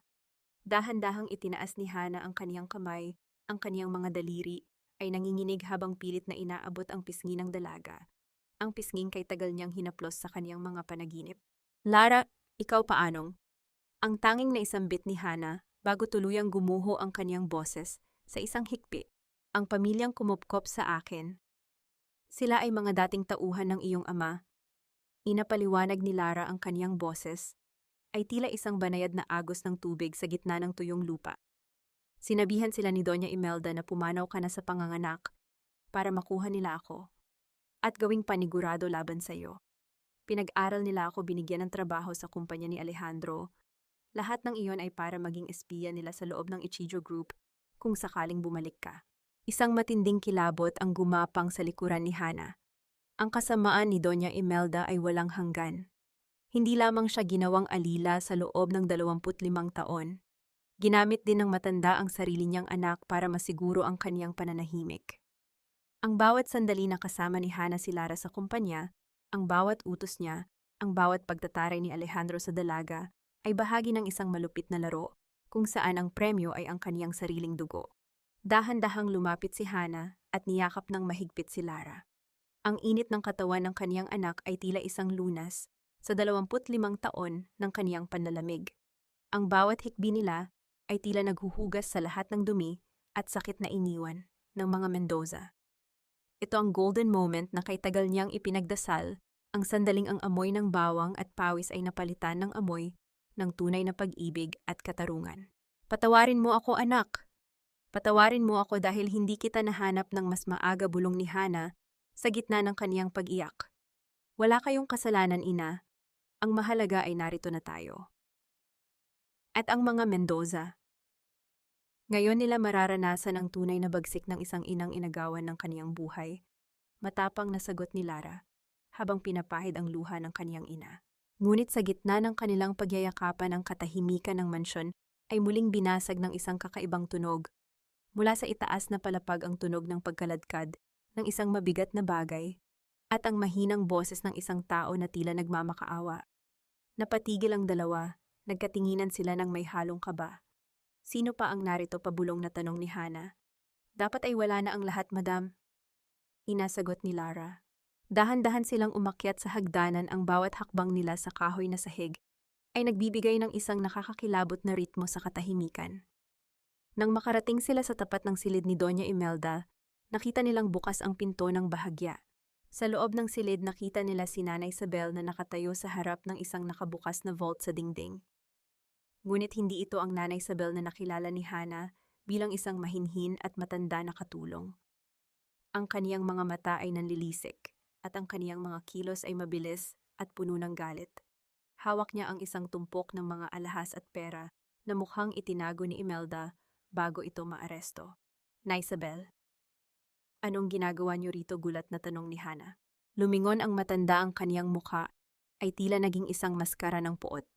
Ang lahat ng ito ay kulang pa, Floor.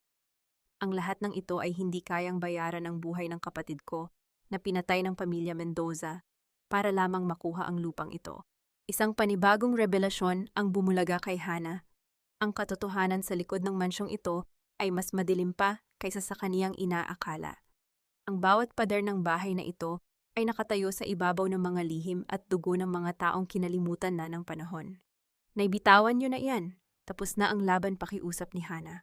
Ngunit bago pa makasagot ang matanda, isang malakas na tunog ng sirena ang muling narinig sa labas at kasunod nito ay ang tunog ng pagpreno ng ilang sasakyan sa tapat ng gate. Ang mga ilaw ng sasakyan ng pulis ay tumama sa bintana ng silid, nagbibigay ng isang mapula at asul na liwanag sa mukha ni Nanay Isabel. Hindi pa tapos ang lahat, Hana, bulong ni Nanay Isabel habang dahan-dahang inilalabas ang isang lighter mula sa kaniyang bulsa. Dahil kung hindi ko makukuha ang katarungan, walang makakakuha ng mansyong ito. Ang kislap ng apoy mula sa lighter ay tila isang babala na ang gabi ng katarungan ay malapit ng maging isang gabi ng abo. Saan tutungo si Hana sa gitna ng panibagong panganib na ito? And shahat. Nay Isabel, huwag. Ang pumatay para sa katarungan ay hindi katarungan. Ito ay pagpapatuloy lamang ng kanilang kasamaan. Ang sigaw ni Hana ay umalingaw-ngaw sa silid na puno na ng amoy ng gasolinang ibinuhos ni Nanay Isabel sa mga mamahaling kurtina ni Doña Imelda. Ang kislap ng lighter sa kamay ng matanda ay tila isang sumasayaw na demonyo sa gitna ng kadiliman. Ang mukha ni Nanay Isabel ay basang-basa ng luha. Ang kaniyang mga kulubot sa mukha ay tila mga lamat sa isang pader na malapit ng gumuho. 25 taon akong nagkunwaring tapat, Floor. 25 taon kong nilinis ang sahig na ito habang naaalala ko ang dugong dumanak sa lupang kinatatayuan nito. Hiyaw ni Nanay Isabel, ang kaniyang boses ay punong-puno ng pait na kay tagal niyang kinimkim. Ang kapatid ko, pinatay nila dahil ayaw niyang ibigay ang titulo. Ngayon, hayaan mong ang apoy ang kumuha ng nararapat sa kanila. Bago pa man makahakbang si Hana, binitawan na ni Nanay Isabel ang lighter. Ang maliit na apoy ay dahan-dahang gumapang sa dulo ng sutlang kurtina, tila isang gutom na hayop na mabilis na lumaki at kumalat sa mga dingding. Ang bawat pagdikit ng apoy sa mga gamit ni Doña Imelda ay nagbibigay ng isang nakakakilabot na tunog ng pagkatupok, isang ingay na tila ba ang mansyon mismo ay sumisigaw sa sakit. Lara, tulungan mo ako, sigaw ni Hana habang hinahawakan ang braso ni Nanay Isabel. Sa gitna ng lumalakas na usok at tumataas na init, naramdaman ni Hana ang bigat ng kaniyang nakaraan na tila kasamang natutupok ng mga apoy. Ang bawat painting, ang bawat antigong mesa na kaniyang nilinis sa loob ng 25 taon ay dahan-dahang nagiging abo. Ngunit sa halip na panghinayang, ang nararamdaman niya ay isang kakaibang ginhawa. Ang apoy ay hindi lamang naninira. Ito rin ay naglilinis. Naitara na hindi ito ang sagot, pakiusap ni Lara habang inaalalayan ang matanda palabas ng silid. Nakarating sila sa labas ng mansyon sa mismong sandali na ang bubong ay nagsimula ng bumigay. Ang mga pulang ilaw ng sasakyan ng pulis at bumbero ay tumatama sa mukha ni Hana habang pinapanood niya ang paglamon ng apoy sa tahanang naging kaniyang kulungan. Ang init ng apoy ay tila isang huling halik ng paalam sa babaeng nagngangalang Floor. Tumayo si Hana sa tabi ni Lara at Rafael. Ang kaniyang mga mata ay nanatiling nakapako sa nagbabagang istruktura. Wala siyang luha. Ang tanging naroon ay ang isang malalim na katahimikan. Ang katahimikan ng isang taong sa wakas ay nakalaya na mula sa kaniyang mga tanikala. Kinabukasan, ang balita tungkol sa sunog ay naging usap-usapan sa buong bansa kasabay ng hatol sa mga Mendoza. Si Alejandro at Cheska ay hinatulan ng 20 taong pagkabilanggo ng walang piyansa dahil sa matitibay na ebidensyang ibinigay ni Hana.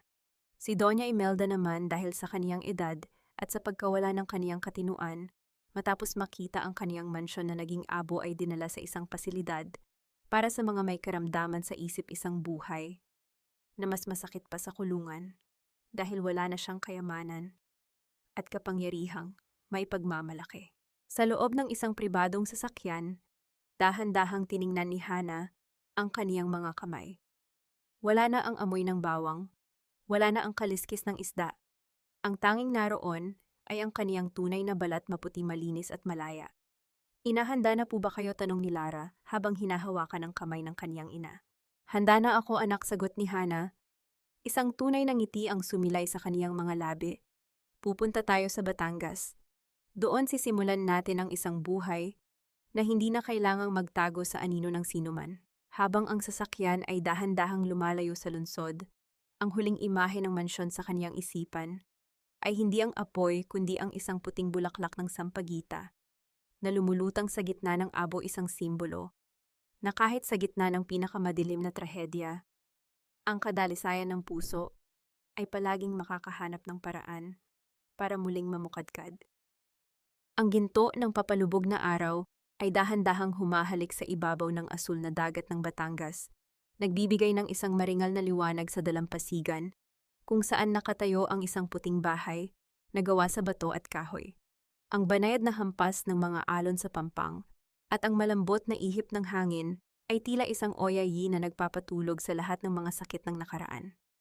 Wala na ang mausok na lungsod, wala na ang mabigat na presensya ng mansyon ng mga Mendoza, at wala na ang amoy ng lason na dulot ng kataksilan.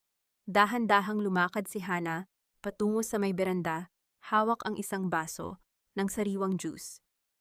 Ang kaniyang bawat hakbang ay magaan, tila ba ang bigat na kaniyang dinala sa loob ng 25 taon ay tuluyan ng tinangay ng dagat.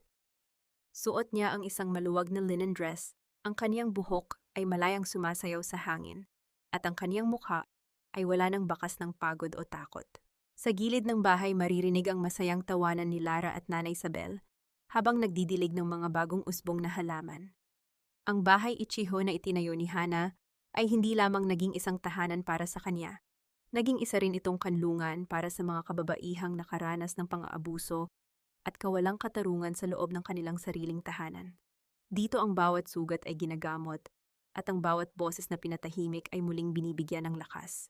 Inalok ang mga sampagita na itinanim natin na mumukadkad na sila, sigaw ni Lara, nang may kagalakan habang itinuturo ang mga maliliit na puting bulaklak na nagbibigay ng bango sa paligid.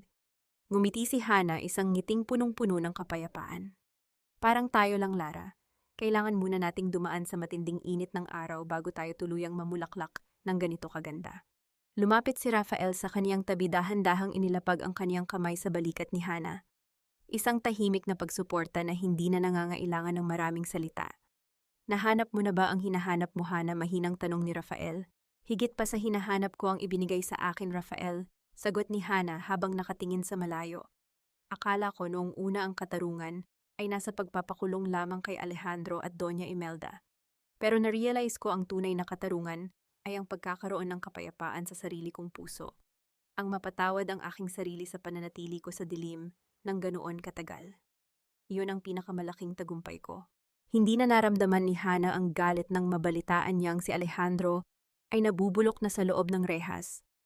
O nang malaman niyang si Doña Imelda ay paulit-ulit na tinatawag ang pangalang Flor sa loob ng mental facility, isang multo ng babaeng kailanman ay hindi nila pinahalagahan.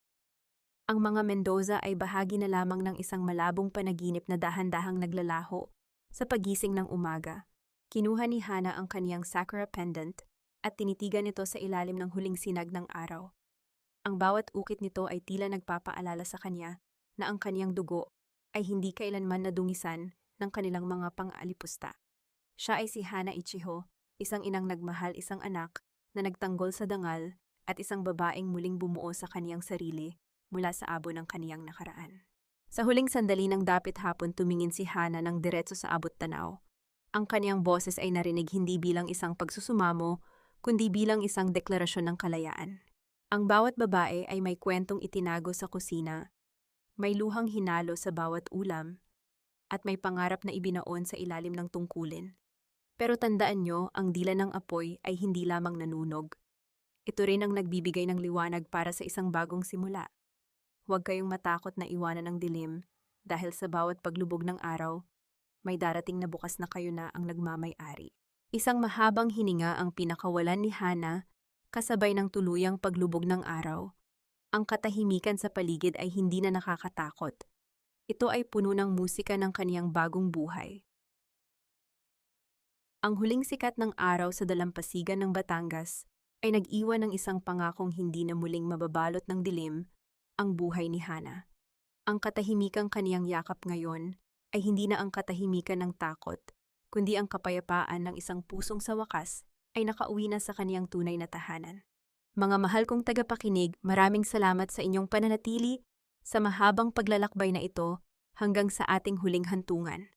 Habang binubuo ko ang mga huling salita ng kwentong ito, hindi ko mapigilang balikan ang bahagi kung saan pinapanood ni Flor ang pag-abo ng mga alaala ng kaniyang ina sa loob ng nagniningas na drum.